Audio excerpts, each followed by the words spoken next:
নমস্কার, গল্পের কোলাহলের ৬২ নম্বর এপিসোডে সকলকে স্বাগত। আজকে রয়েছে তোমাদের সকলের জন্য একটি ঘটনা, যেটা আমাদের মেলে আসানসোল থেকে কৌশিক পাঠিয়েছে। ঘটনাটি পিশাচ বা প্রেত সাধনা নিয়ে। কৌশিক এমন কিছু ভয়ানক জিনিসের সাথে জড়িয়ে পড়ে, যার জন্য কৌশিকের মানসিক এবং শারীরিক পরিস্থিতি অনেক খারাপ হয়ে যেতে থাকে। শ্রোতা বন্ধুরা, পুরো ঘটনাটি শুনে জানিও কৌশিকের সাথে ঘটে যাওয়া এই ঘটনাটি তোমাদের সকলের কেমন লাগলো। আর তোমরাও পাঠাতে পারো নিজের জীবনের অলৌকিক ঘটনা বা নিজের লেখা গল্প নিচের ডেসক্রিপশানে দেওয়া mail ID golperkolahol@gmail.com like share করে আমাদের চ্যানেলকে একটু সাপোর্ট করো। আর নতুন সত্যি ভৌতিক ঘটনা মিস না করতে চাইলে সাবস্ক্রাইব করে নিও। চলি সরাসরি ঘটনায়। কৌশিক যেমনভাবে ঘটনাটি লিখে পাঠিয়েছে সেরকমটাই পড়ে শোনাচ্ছি।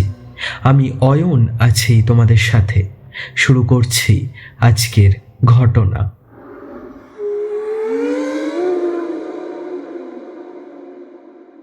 দাদা, আমার নাম কৌশিক। আমার বাড়ি আসানসোলে। এখন বর্তমানে আমি কাজের সূত্রে কলকাতারই এক 1 রুম ফ্ল্যাটে ভাড়া থাকি।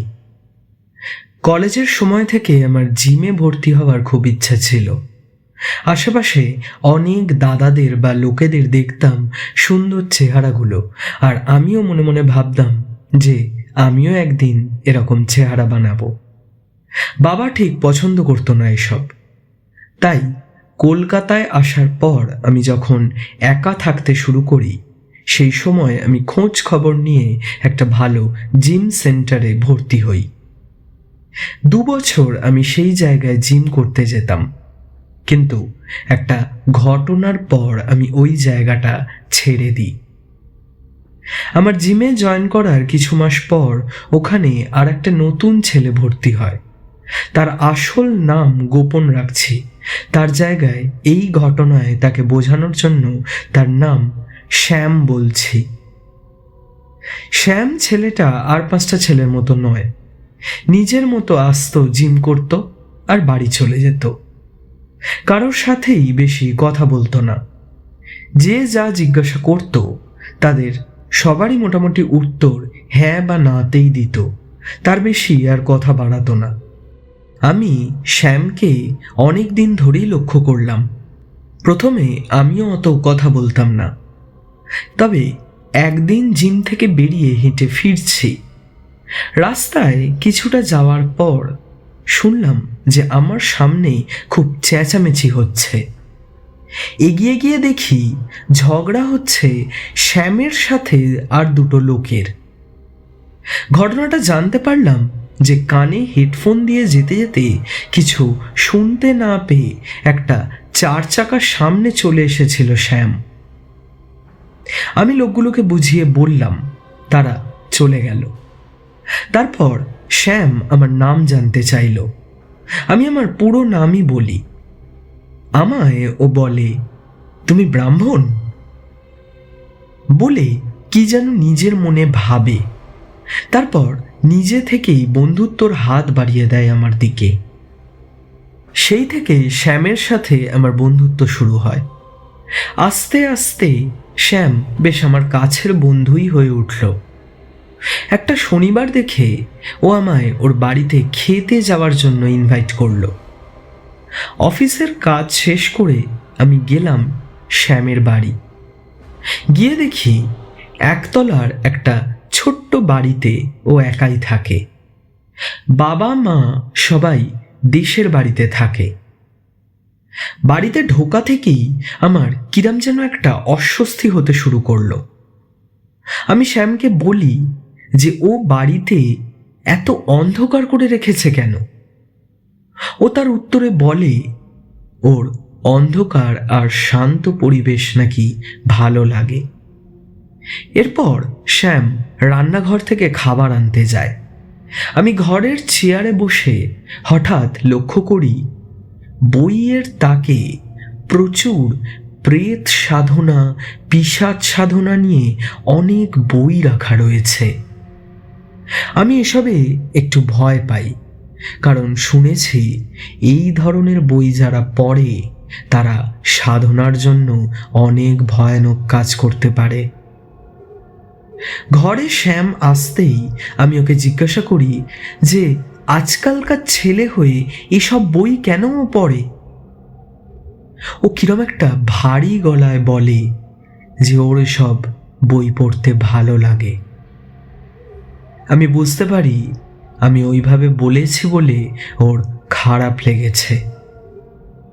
এরপর আমরা খাবার টেবিলে বসি, খাবারও খেতে শুরু করি।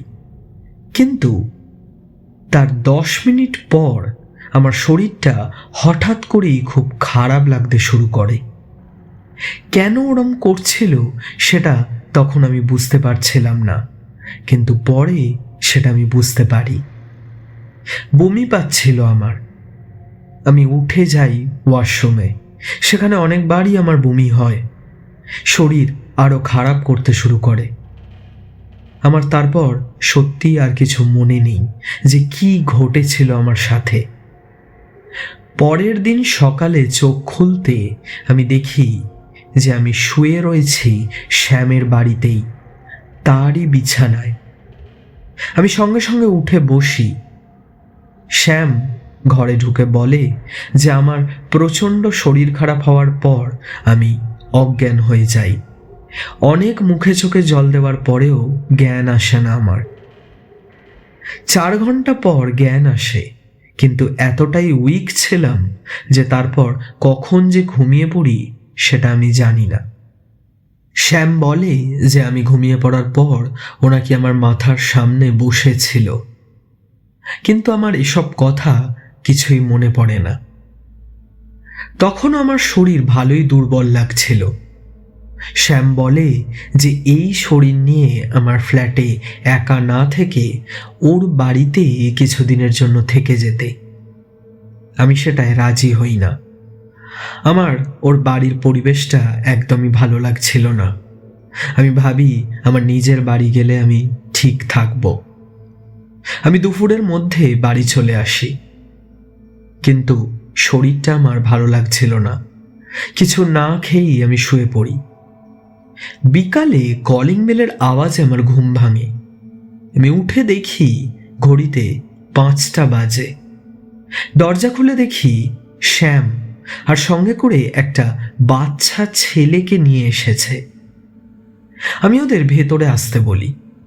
শ্যাম বলে যে আমার শরীরের অবস্থা দেখে ওর খুব চিন্তা হচ্ছিল যে আমি একা রান্না করতে পারবো কিনা, কিছু খাওয়া হলো কিনা। তাই ওই ছেলেটাকে সঙ্গে করে নিয়ে এসেছে আমার কাছে কাজের জন্য রাখবে বলে। ওই ছেলে ছোট হলে কি হবে, সব কাজ নাকি খুব ভালোভাবে পারে। আমি ভাবি শ্যাম ঠিকই বলছে। শরীরের যা অবস্থা, গত রাত থেকেই এই শরীরের মধ্যে এক অদ্ভুত অস্বস্তি আর কষ্ট শুরু হয়েছে। ওই ছেলেটা থাকলে অনেকটাই কাজ হবে আর আমার সাহায্যও হবে, তাই আমি রেখে দিই ওকে। সেদিন রাতে ও বেশ অনেকই রান্না করেছিল, ভাত, ডাল, তরকারি, আর তার সাথে ছিল মাছ। মাছটায় কিরম যেন আঁশটানি গন্ধ ছাড়ছিল। ছেলেটিকে বলতে ও বলে ভালো করেই সে রান্না করেছে, খেয়ে নিতে। খিদেও পেয়েছিল। সব খাবারই আমি চেটে পুটেই খেয়ে নিলাম। তারপর বিছানায় গিয়ে বসতেই খুব ঘুম পাচ্ছিল। আমি ঘুমিয়ে পড়ি। পরের দিন যখন ঘুমটা ভাঙে, আমি খাটের উপর উঠে বসতেই আমার পায়ে হঠাৎ খুব জ্বালা শুরু করে। প্যান্টটা অল্প সরিয়ে আমি দেখি আমার পায়ের কিছুটা জায়গা দিয়ে রক্ত বেরোচ্ছে। সেখানে একটা অনেক বড় ক্ষত চিহ্ন। বিছানা থেকে নামতে যাব, মাথার বালিশটার দিকে লক্ষ্য করি কত চুল পড়ে রয়েছে আমার মাথার। আয়নায় গিয়ে দেখি মাথার এক জায়গা থেকে কিছুটা চুল যেন খুবলে উঠে গেছে। এসব দেখে আমি ফোন করে শ্যামকে সব বলি। এগুলো কি হচ্ছে আমার সাথে কিছুই বুঝতে পারি না। এরম অবস্থায় অফিস যেতে পারবো না, তাই সেদিন অফিসে ছুটি নিই। তখনও আমি জানি না এটা তখন সবে শুরু ছিল। এরপর থেকে রোজ রাতে আমি মরার মতো ঘুমিয়ে পড়তাম। প্রতিদিন সকালে উঠে আমার শরীরের কোথাও না কোথাও ক্ষত দেখতাম। আমার চুল সব উঠে গিয়ে আস্তে আস্তে ন্যাড়া হয়ে যাচ্ছিলাম আমি। বাড়িতে সব কিছুই জানাই না। চাকরিটাও আমার চলে যায়। বাড়িতে ঘর বন্দি হয়ে আমি বসে থাকতাম। জিমেও যেতে পারতাম না। শরীর আস্তে আস্তে শুকিয়ে যাচ্ছিল আমার। চোখের তলায় মোটা হয়ে কালি পড়তে শুরু করেছিল। আমার সন্দেহ হতে শুরু করলো শ্যামকে নিয়ে। ওর বাড়িতে যাওয়ার পর থেকেই আমার এরম অবস্থা। আর রোজ রাতে আমি মরার মতো ঘুমোচ্ছি। রাতে আমার সাথে কি হচ্ছে তা আমি কিছুই জানতে পারছি না। শ্যামের ব্যাপারেও কেউ কিছু অত জানে না আমাদের জিম সেন্টারে।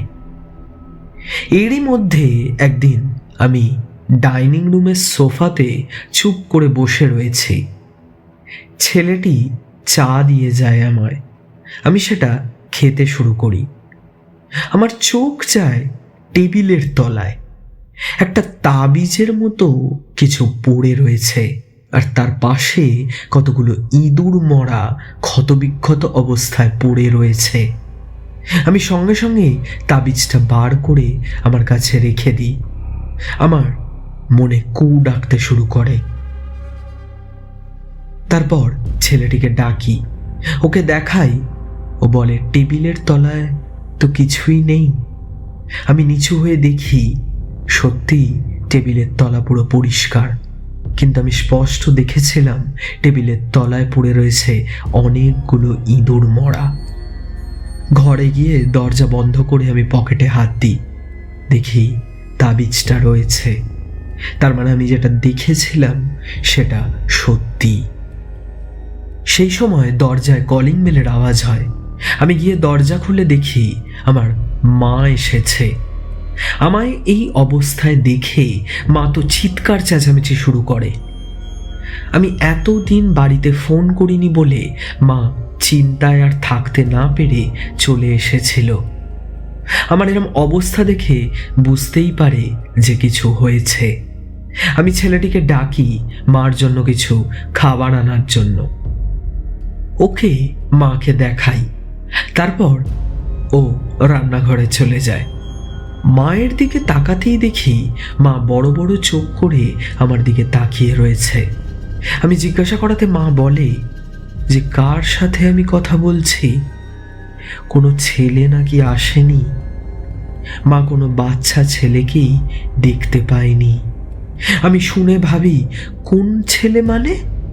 আমি আবার ছেলেটিকে ডাকি, ও আসে, মাকে দেখে, হাসে, আবার রান্নাঘরের দিকে চলে যায়। আমার মা সারা বাড়িতে পাগলের মতো ঘুরে বলে যে সারা বাড়ি ফাঁকা, পুরো বাড়িতে কোনো বাচ্চা ছেলে নেই। আমার মায়ের এক বান্ধবী এই কলকাতা শহরেই থাকে। তাকে আমার মা ফোন করে। বাড়ি থেকে বেরিয়ে গিয়ে তার সাথে কথা বলে। মায়ের সেই বান্ধবীর চেনা এক গুণিন ছিল। তার কাছে আমায় নিয়ে যায় পরের দিনই। উনি আমায় দেখে বলেন যে ওই বাড়িতে এক ভয়ঙ্কর অপদেবতার চোখ পড়েছে। সেই অপদেবতার এক ছেলে ওই বাড়িতে আমায় নাকি রোজ একটু একটু করে শুষে খাচ্ছে। তাতে ওই ছেলের ক্ষমতা বাড়ছে আর আমার মৃত্যু এগিয়ে আসছে। আমি তখনও কিছু বুঝতে পারি না। আমি শ্যামের কথা বলি। তখন উনি বলেন যে শ্যাম নাকি পিশাচ সাধনা করে, আর সেই সাধনার জন্যই ওই পিশাচকে জাগিয়ে তুলেছে। আর তার আশীর্বাদ পাওয়ার জন্য আমাকে এইভাবে প্রতারণা করে বলি দেওয়ার চেষ্টা করছে শ্যাম। কোনো ব্রাহ্মণ অবিবাহিত ছেলের রক্ত, চুল এসব দিতে পারলে সেই পিশাচ নাকি তুষ্ট হবে আর তার জন্য শ্যামের শক্তি বাড়বে। আর এই সবের শুরু হয়েছিল সেই দিন থেকে যেদিন আমি শ্যামের বাড়িতে প্রথম খাবার খেয়েছিলাম। ও আমায় বেঁচে থাকার ক্ষমতা কাটতে শুরু করেছে ওই খাবার খাইয়ে। আর রোজ রাতে সেই ছোট্ট ছেলেটি যে আমাকে খাবার খাওয়ায় সেটা কোনো সাধারণ খাবার নয়। আমি দেখি সেটা সাধারণ খাবার, তবে সেগুলো কিছু কাঁচা মরদেহর অংশ। আমি এসব শুনে পুরো ভয় স্থির হয়ে যাই। মা তো ওখানেই কান্নাকাটি শুরু করে দেয়। আমি ওনাকে যখন তাবিজটা দেখাই উনি বলেন আজই বাড়ি গিয়ে ওই তাবিজটা পুড়িয়ে দিতে, তাহলেই ওই ছেলেটি চলে যাবে। আর আমায় উনি একটা ঘটিতে মন্ত্রপুত কিছু জল দেয়, বলে বাড়ির দরজার কাছে এই জলটি ছিটিয়ে দিতে, তাহলে আর আমার সাথে কিছু খারাপ হবে না। তার সাথে উনি আমাকে একটি মাদুলি দেয়। বাড়ি এসে আমি যখন তাবিজটা পুড়িয়ে দিই তখন আমি একটা বিকট চিৎকার শুনতে পাই রান্নাঘর থেকে। মাও সেই চিৎকারটা শুনতে পেয়েছিল। আমরা দুজনে গিয়ে দেখি রান্নাঘরের মাঝমধ্যিখানে একটু গোল মতো কিছু ছাই পড়ে রয়েছে। ওই গুণিন আমাকে যা যা করতে বলেছিল আমি সব তাই করি। এরপর আর কোনো খারাপ কিছু আমার সাথে ঘটেনি। আর শ্যামের সাথেও আমার আর কোনোদিনও দেখা হয়নি। শুধু একদিন যখন আমি জিমে গেছিলাম, আমাদের ওখানে একটা ছেলে বলে যে শ্যাম নাকি মারা গেছে। তার বাড়ির দরজার সামনে থেকে তার মৃতদেহ পাওয়া গেছিল ক্ষত বিক্ষত অবস্থায়। তারপর থেকেই আমি আর ওই জিমে যাই না, আমি জিম ছেড়ে দিয়েছিলাম।